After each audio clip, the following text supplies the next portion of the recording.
Hello mga ka-viewers! Sana po ay nasa magandang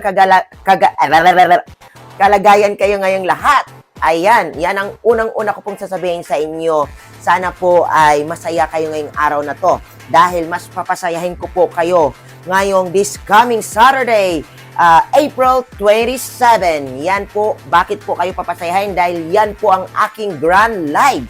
Hindi lang sa akin, kundi sa aking mga kasamahan ng mga nag-sponsor po sa akin kung walang iba kundi ang ating napakaganda na babae sa balat ng lupa. Walang iba. Alam niyo na kung sino. Yan ay napakabait guys. Napaka-humble na tao. First time ko pong nakilala sa social media pero talagang tagos sa aking puso yung mga sinasabi niya. Walang iba kundi ang napakagandang babae sa balat ng lupa. Ayan, walang iba kundi si Ma'am